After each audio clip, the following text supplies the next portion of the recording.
Chike lay on the hospital bed, surrounded by machines and tubes.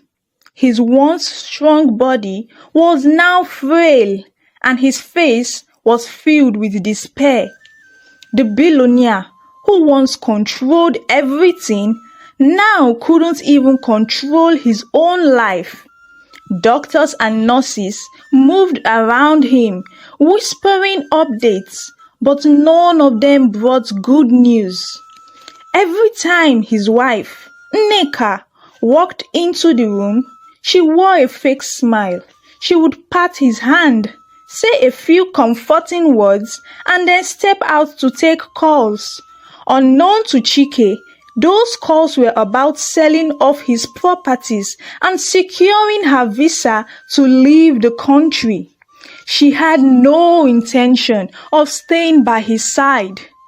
Mama Nneka, one of the nurses said politely one afternoon, "The results from the last test are back. There is still no donor match." Nneka sighed, pretending to care. "Keep trying," she said, and quickly walked away. In truth, she had already made up her mind. Chike was a lost cause. Meanwhile, in a small apartment across the city, Ada sat by the window, staring blankly outside. Her heart was heavy. The news of Chike's condition had reached her through the village grapevine, and now her son, Obinna, had unknowingly confirmed it during dinner. "Mama, there's a patient in the hospital," Obinna had said while eating. "A very rich man.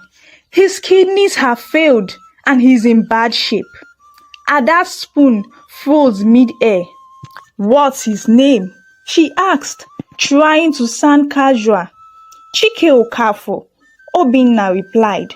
Ada didn't eat another bite that night. Memories of Chike flooded her mind. His charming smile, his lies, the shame he brought upon her. Now he was dying. Should she tell Obinna the truth? Would it even matter? That night, Ada tossed and turned in bed. Her chest felt tight as she thought of the man who had ruined her life. She wanted to hate him, but a small part of her felt pity. By morning, she made up her mind. Obinna deserved to know the truth. Ada sat on the edge of her wooden chair, her hands clasped tightly. "Obinna, my son, come and sit down," she called out, her voice steady but her heart pounding. Obinna walked in from the small kitchen, holding a glass of water. "Mama, what is it?" he asked, noticing the tension on her face. Ada hesitated, unsure of how to start. "Do you remember the patient you mentioned? The billionaire, Chike Okafor?" "Yes, Mama. He's very sick. Why do you ask?" Obinna replied, now curious. Ada's hands trembled as she placed them on her lap. "That man, Obinna, that man is your father." Obinna froze, staring at his mother in disbelief. "What? What are you saying, Mama?" Ada's eyes filled with tears. "Chike is your father. He left us when I was pregnant with you." Obinna's voice rose. "What do you mean he's my father? How is that possible? Mama, explain." Ada took a deep breath and began her story. She told him about her youth, how she had met Chike when he came to their village for Christmas. She told him about the promises Chike had made, how he had left after the holidays, and how she discovered she was pregnant. "He gave me a fake phone number, Obinna," Ada said, tears rolling down her cheeks. "When I went to Lagos to find him, he sent security to throw me out. Later, he sends the police to arrest me for blackmail.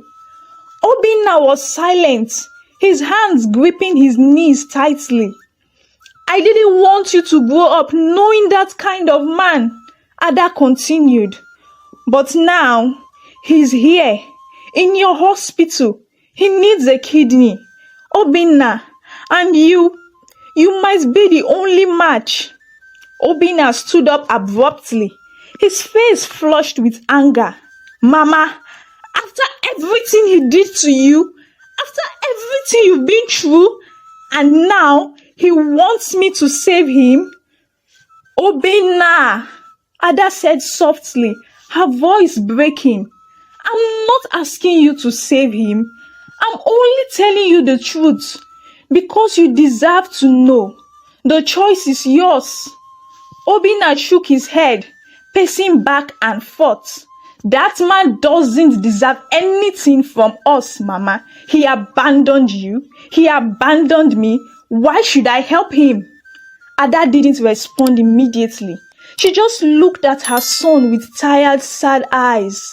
Sometimes, life isn't about what others deserve, Obinna. It's about what you can live with. Obinna grabbed his bag and stormed out of the house, leaving Ada sitting alone, her heart heavy with worry. She prayed silently, hoping her son would make the right choice. Obinna walked into Chike's hospital room later that afternoon, his heart pounding. His footsteps were firm, but his emotions were a storm inside him. When he reached the bed, he stood there for a moment, staring at the man who had caused his mother so much pain. Chike opened his eyes slowly and saw Obinna standing over him. The young doctor's face was unreadable, but there was fire in his eyes. Mr. Okafor, Obinna began, his voice steady but sharp. I need to ask you something. Chike blinked, trying to sit up, but his body was too weak. What? What is it, doctor? He asked faintly. Do you remember a woman named Ada? From Amucha village? Obinna asked, his words cutting through the air like a knife. Chike's face twisted in confusion. Ada? He repeated, his voice weak. I don't know any Ada. Obinna's fist clenched, but he held himself back. You don't remember ruining a young girl's life? Leaving her when she was pregnant with your child? You don't remember sending the police after her to silence her? Chike's eyes widened slightly, a flicker of something crossing his face, but he shook his head. I don't know what you are talking about, he said, his voice trembling. I've had many problems in my life, but I don't know any Ada. Obinna took a step closer, his voice low and firm. Maybe your conscience will remind you tonight. Maybe it's time you faced the truth. Chike said nothing. His lips moved silently, as if searching for words. Obinna turned on his heel and walked out of the room, leaving Chike to stare at the ceiling, his mind filled with questions he couldn't answer. That night, Chike couldn't sleep. The hospital room was silent, except for the hum of the machines keeping him alive. But his mind was far from quiet. Obinna's words echoed in his head. Ada, pregnant with your child, ruining her life. Chike closed his eyes tightly, trying to push the thoughts away. But instead, memories began to surface. Faint at first, like whispers in the wind, but then clearer. He saw himself as a young man in Amucha village, laughing, flirting, and making promises he never intended to keep. He remembered Ada's face, her wide, innocent eyes, and the tears streaming down her cheeks when he walked away. Chike's heart felt heavy, and for the first time in years, he wept. "What have I done?" he whispered into the darkness. The next morning, he asked the nurse to call for Dr. Obinna. When Obinna entered the room, his face was cold and guarded. "You called for me?" Obinna asked, standing at the foot of the bed. Chike nodded, his eyes red and swollen. "Doctor, I remember now. I remember Ada." His voice was shaky, almost breaking. "I remember everything." Obinna didn't say a word. He just stood there, waiting for Chike to continue. "I was a terrible man," Chike confessed, tears streaming down his face. "I was young and selfish. I thought I could do whatever I wanted and face no consequences. I lied to her, abandoned her, and now I think I know why you are so angry." Obinna's jaw tightened. "You let her suffer while you built your empire. You lived in luxury while my mother worked herself to the bone to give me a life. And now you want me to save you?" Chike's sobs grew louder. "I don't deserve your help, I know that. But if there is any way I can make things right, please tell me. I'll do anything." Obinna stared at him for a long time, his emotions swelling. He didn't know what to feel: anger, pity, or something else entirely. Finally, he turned and walked out of the room without another word, leaving Chike to cry alone. The hospital lobby was quiet as Ada walked in, her steps steady but her heart heavy. It had been years since she last saw Chike, the man who had shattered her life and left her to pick up the pieces. Now, he was lying in a hospital bed, weak and helpless. She tightened her grip on her purse and took a deep breath before following the nurse to his room. When she entered, the tension in the air was thick.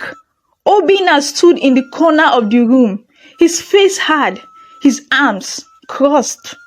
Chike lay on the bed, looking smaller and more fragile than she remembered. The sight of him stirred up memories, some bitter, some painful to dwell on. The moment Chike saw her, tears streamed down her face. "Ada," he croaked, his voice barely a whisper. "I don't even know where to begin. I am sorry. I'm so sorry for everything." Ada's face remained calm, but her eyes were piercing. "Sorry," she said, her tone cold. "Sorry doesn't erase the years I spent struggling to raise our son alone. Sorry doesn't take away the nights I cried myself to sleep, wondering how I would feed him." Chike sobbed harder, his hands trembling. "I know I failed you, Ada. I was a coward, a selfish fool, but I'm begging you, if there's any chance you can forgive me." Ada cut him off. "Forgive you?" She shook her head. "Chike, I didn't come here for you. I came because of my son. He deserves to make his own decision about helping you. But let me be clear. Nothing you say or do now will erase the past." Obinna, who had been silent, finally spoke up. "Mama, I wanted you to see him so you could understand why I'm so torn. I hate him for what he did to you. But as a doctor, I can't ignore the fact that he's dying." Ada looked at her son, her expression softening. "Obinna, whatever decision you make, I will stand by you. But don't let his tears fool you into thinking he's changed. People don't change overnight. Chike cried quietly as Ada turned to leave the room. Make your peace with God, Chike, she said over her shoulder. You will need it. While Chike was trying to make amends with Ada and Obinna, his wife, Nneka, was miles away, putting her secret plan into action. For months, she had been meeting with lawyers and business brokers, pretending to be concerned about her husband's health, while quietly selling off his assets. That day, while Chike was bedridden and unaware, Nneka finalized the sale of one of his companies and their mansion. With millions now in her accounts, she booked a flight to the United States. She didn't bother to leave a note or a goodbye. As far as she was concerned, Chike's illness was her chance to escape the marriage and start afresh. 2 days later, Chike's lawyer walked into the hospital room, holding a stack of documents. His face was grim. Mr. Okafor, the lawyer began, I have some bad news. What is it? Chike asked weakly, struggling to sit up. Nneka has sold one of your companies and the house, the lawyer said. She's left the country. We've confirmed she boarded a flight to the United States yesterday. Chike froze, his mouth opening and closing like he couldn't find the words. She left? He finally whispered. I'm afraid so. The lawyer said. She cleared out everything. When the lawyer left, Chike broke down in tears. Obinna, who had been standing by the door, rushed in. What's going on? He asked, alarmed by the sight of Chike crying uncontrollably. She's gone, Chike choked out. Nneka, she sold everything and left me here to die. Obinna's face hardened. So even your wife abandoned you, he muttered. Ada, who had walked in just in time to hear the conversation, sighed deeply. She looked at Chike, her expression a mixture of pity and frustration. Maybe she was never meant to be with you, Chike, Ada said. Maybe this is your chance to make things right with your son and with me. Chike looked up at her, his eyes filled with regret. Ada, he whispered, I've lost everything. Please, don't let me lose this chance to fix what I can. Ada didn't respond immediately. She simply walked over to Obinna and placed a hand on his shoulder. This is your decision, my son, she said quietly. But remember, forgiveness doesn't mean forgetting. It means freeing yourself from the past. Obinna nodded, but his face remained unreadable. A few days after Nneka's betrayal, Ada sat in the hospital waiting room, deep in thought. Chike's frail body and desperate eyes haunted her. No matter how much she tried to push the memories of the past aside, they kept creeping back. She sighed and made up her mind. She approached Obinna, who was standing by the nurse's station. My son, I want to get tested, she said. Obinna frowned. Tested for what, Mama? To see if I can donate a kidney to him. Ada replied, her voice calm but firm. Obinna's eyes widened. What? Mama, no, you don't have to do this. Ada placed a hand on his arm. Obinna, I know how much you are struggling with this. I can see it in your eyes. I've prayed about it, and I believe this is the right thing to do. If I'm a match, I want to help. But Mama, after everything he did to you, Ada interrupted him. This isn't about him, Obinna. This is about us. I want to do this for my peace of mind and for you. my son. If I can help save his life, maybe we can all finally move forward." Obinna shook his head, frustration written all over his face. "I don't like this, Mama. You've already sacrificed so much.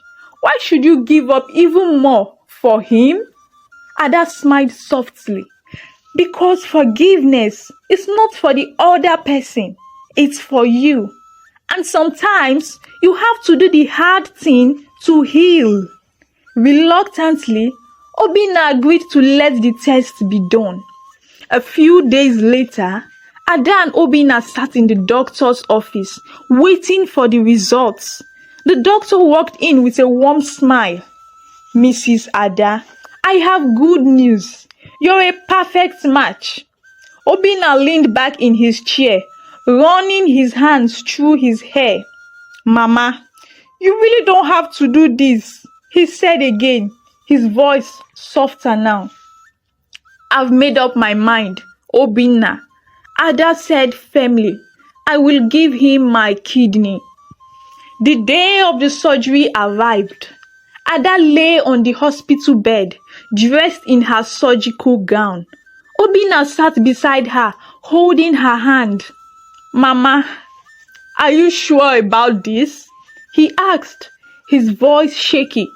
Ada smiled at him, her eyes filled with love. "Yes, my son. Don't worry about me. I'll be fine. Just pray for everything to go well." In another room, Chike was being prepared for surgery. He couldn't believe what was happening. Ada, the woman he had wronged so deeply, was about to save his life. Tears rolled down his cheeks as he whispered to himself, "How could I have been so blind?" Hours later, the surgery was complete. Both Ada and Chike were stable. Obinna, who had been pacing the hallway, let out a sigh of relief when the surgeon walked out. "Both patients are doing well," the surgeon said. The transplant was a success. Obinna rushed to his mother's bedside. She opened her eyes slowly and smiled at him. "How is he?" she asked weakly. "He's fine, Mama," Obinna said. "But you need to rest. Don't worry about anything else." In Chike's room, he woke up to see a nurse checking his vitals. He looked around, his mind slowly piecing things together. Did it work?" he asked. "Yes, sir," the nurse replied. "Your body is responding well to the transplant." Chike closed his eyes and whispered a prayer of gratitude. For the first time in his life, he felt truly humbled.